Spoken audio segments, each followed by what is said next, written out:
detalye sa hindi tuloy na kasal daw at magkaibang sagot ni Bea Alonzo at Dominic Roque sa wedding details nila ni Bea Alonzo. Farm wedding, destination wedding, o wedding no more? Iyan ang ilan sa mga tanong ng netizens at usap-usapan ngayon sa social media tungkol sa isa sa mga inaabangang celebrity weddings ngayong 2024 ni Bea Alonzo at Dominic Roque. Hindi magiging issue kung saan man nila gustong gawin ang kanilang kasal. Kung sa farm nga nila balak, nariyan ang Biati Firma sa Zambales na itinayo ni Bea para sa kanyang ina. Kung destination wedding naman, maaaring ito ay ganapin nila sa Spain kung saan nakabili ng bahay ang aktres at kung saan din gustong mag-retire ng kanyang ina. O pwede rin sa isa sa mga lugar na napasyalan nilang dalawa ni Dom. Maraming posibilidad sa magiging location ng kanilang wedding.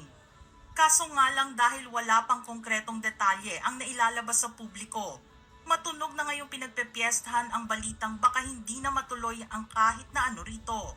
Walang farm o destination wedding na magaganap dahil hindi na raw matutuloy ang kasal nilang dalawa. Nagsimulang pagdudahan ang tungkol dito nang mapansin ng ilang mga netizens na hindi nasuot ni Bea ang engagement ring na ibinigay sa kanya ni Dom noong July 2023 matapos na gawin ng aktor ang proposal niya para sa girlfriend. May ilang litrato kasing nagpakita sa kanyang kamay na walang nakasuot na singsing. Kung meron man daw sabi ng mga netizens, hindi ito katulad ng singsing na galing kay Dom.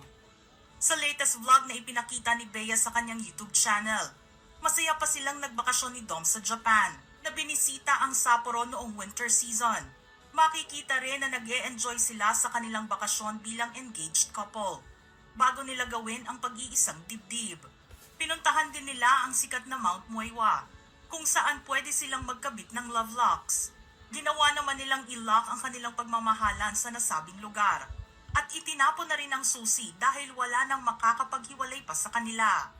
Naglagay din si Bea ng caption sa kanyang IG post na nagsasabing, "Dom and I decided to be cheesy and got ourselves a love lock and put it on the railings. Tinapon na namin yung key. Pang forever na to." Samantala, ang kanilang mga fans naman ay kinabahan din dahil hindi na sila nakikitang aktibo sa kanilang mga social media pages. Na ultimo ang kanilang mga separate post ay hindi na rin nila like ng bawat isa. Pansin din nila na nabawasan ang pagiging pala-comment ni Bea sa mga post ni Dom maging ang pag-like niya sa mga comments. Matatandaan sa mga nakaraang interviews ni Dom, ibinahagi niya na magaganap ang kasal nila ni Bea Alonzo sa second quarter ng taong 2024. Inihayag din ng aktor na magiging isang destination wedding ito, nagaganapin sa labas ng bansa. Ngunit wala pang ang nabanggit kung saang kontinente ito gaganapin. Sinabi rin niya na hindi pa rin nila nakukumpleto ang listahan ng kanilang principal sponsors para sa kasal. Pero si Bea ang nag-aasikaso at abala sa paghahanda para sa kanilang special day. I think naman sa lahat, mas hands-on ang mga babae. Kasi nagtanong na rin ako sa mga kaibigan ko ng mga lalaki. Kasi minsan di ba parang naaasar yung mga babae kapag walang pakialam yung mga lalaki. Pero actually, hindi naman sa ganon. Kahit ganoon ang kanilang setup sa wedding preparation nila, nilinaw ni Dom na nagagawa pa rin niya ang magbigay at magbahagi ng kanyang input para sa kasal.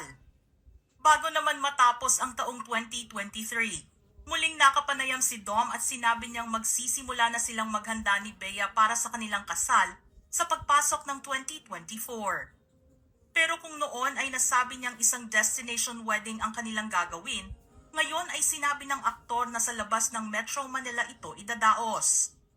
The wedding is happening outside Metro Manila. The guest list is not yet complete, but our best friends, families, and relatives are going to be there. Next week, we'll go full swing with the planning. Aminado rin si Dom na marami silang mga kaibigan na gustong tumulong sa kanilang wedding planning and preparation. Labis ang pasasalamat nila sa mga ito na hindi nakalimot na magpaabot ng tulong. Kwento pa ni Dom sa paghahanda raw na ginagawa ni Bea, minsan ay kinaiinisan siya nito dahil pakiramdam ng aktres ay hindi masyadong tumutulong ang aktor sa paghahanda. Pero sinabi ni Dom na mayroong dream wedding si Bea, kaya hinahayaan niya lang ito na magplano. Sometimes she gets annoyed with me because she feels like I'm not too involved. But every woman has a dream wedding, and Bea has one. We're just thankful that a lot of our friends are involved in this. It's her dream, so I'm giving it to her. We're doing it together.